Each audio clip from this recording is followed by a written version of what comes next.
সকাল 7টায় প্রথম ট্রেন ছাড়বে হাওড়া ময়দান থেকে এবং এসপ্ল্যানেড থেকে, এবং শেষ ট্রেন ছাড়বে রাত্রে 9:45 এসপ্ল্যানেড থেকে এবং হাওড়া ময়দান থেকে, বোথ দ্য এন্ড। সকাল 7টা থেকে বেলা 9টা পর্যন্ত প্রত্যেক 15 মিনিট অন্তর অন্তর ট্রেন পাওয়া যাবে।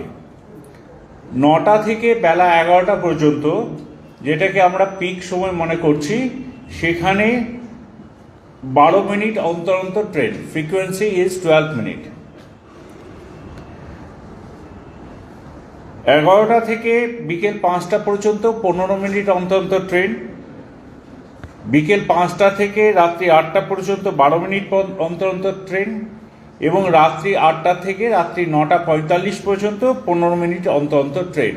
এটি হাওড়া ময়দান থেকে এসপ্ল্যানেডের কথা বললাম। হাওড়া ময়দান থেকে এসপ্ল্যানেডে আসার পরে এসপ্ল্যানেডে কানেক্টিভিটি, যেটা নতুন পুরনো লাইন আছে আমাদের দক্ষিণেশ্বর থেকে কবি সুভাষ, সেটা একই থাকছে, সেখানে কোনো পরিবর্তন হচ্ছে না। একই টিকিটে আপনারা হাওড়া থেকে শহরে যে কোনো শহরে, হাওড়া ময়দান থেকে মাফ করবেন, যে কোনো শহরে যে কোনো জায়গায় যেতে পারবেন। এবার আসি অরেঞ্জ লাইনের ক্ষেত্রে।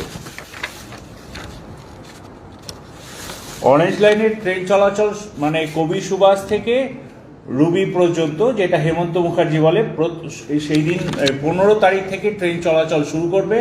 প্রথম ট্রেন চলবে সকাল 9টার সময়, শেষ দুদিক থেকেই, হেমন্ত মুখার্জি থেকেও এবং কবি সুভাষ থেকেও, এবং শেষ ট্রেন চলবে 6:40-এ, 4:40, মাফ করবেন, 4:40। প্রত্যেক 20 মিনিট অন্তর অন্তর ট্রেন চলবে। আপে ডাউনে দুদিক দিয়ে ট্রেন চলাচল করবে। আর এখন তো পার্পেল লাইনে ট্রেন চলছে, সেটা মাঝরাত পর্যন্ত এক্সটেন্ড হবে। সেটা বিকেলে স্যার যেটা বলে দিলেন 3:35 পর্যন্ত, 8:30 থেকে 3:35 পর্যন্ত ট্রেন চলাচল করবে আপাতত। 3:35,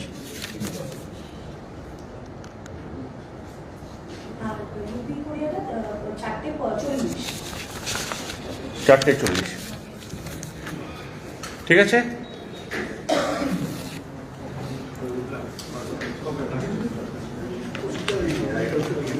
সব দিয়ে দেবো তো।